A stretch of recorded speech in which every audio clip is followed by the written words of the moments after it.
কোনো অস্তিত্ব থাকবে না। আগামী দিন টিএমসির কোনো অস্তিত্ব ভাঙড়ে থাকবে না।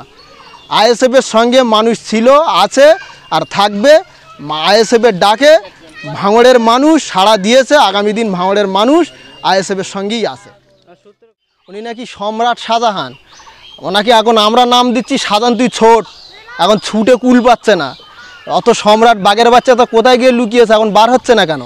বার হোক, মানুষের সামনে আসুক। মোস্তান নাকি বিরাট সম্রাট নাকি, এখন এত দুর্নীতি করেছে, এত জায়গায় ঢুকে গেছে, এত গর্তের ভিতরে ঢুকে গেছে, এখন বার হওয়ার সুযোগ পাচ্ছে না, সাহস পাচ্ছে না। নেতা খুদে নেতা, এখন হচ্ছে খুদে নেতা। খুদে নেতা ধরা পড়েছে, তার মিটিং কিভাবে হবে? আর জনগণ তো নেই সাথে, শুধু এই আঁকড়ুম বাকড়ুম ভগড়ুমবাজি দিয়ে মানুষকে আশ্বাস দিয়ে, ওটা কোনো সব কোনো নেতা ভাষা নাকি? শুধু মারবো ধরবো পুঁতে দেবো, এসব কি? এসব এতদিন শাসকে থেকে মানুষের হয়ে কী কাজ করেছেন সে তার উত্তরটা দিন। মানুষের কি পরিষেবা দিয়েছেন তার উত্তরটা দিন।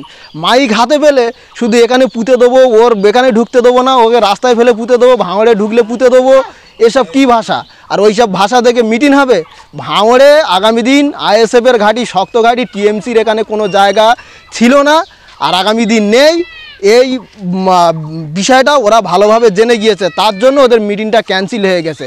আর যে মিনি ব্রিগেড, যে 21শে জানুয়ারি যেটা ভাঙড়ে যেটা হয়েছে, ওটা মিনি ব্রিগেড হয়েছে, তার জন্য ওরা নেক্সট পাল্টা মিটিং করতে ভয় পাচ্ছে, জানে তো লোক আসবে না, ফ্লপ হয়ে যাবে।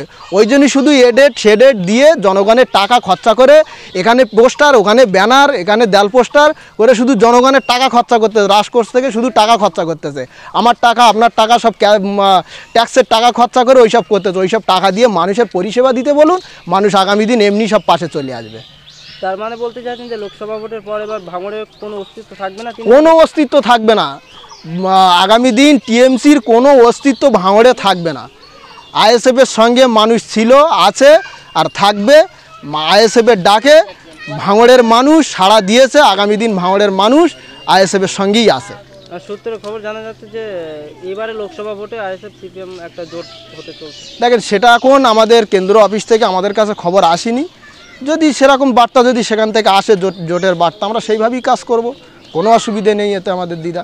সেটা উপনেতৃত্ব যারা আছে তারা ঠিক করবে, যেভাবে বলবে আমাদের নির্দেশ, দল যেভাবে নির্দেশ দেবে আমরা সেইভাবে কাজ করব। আপনার নাম? আমার নাম আমিরুল বাগ। দলের নাম? দল আইএসএফ। কোনো পদে আছেন? পদ অঞ্চল নেতৃত্ব। ধন্যবাদ।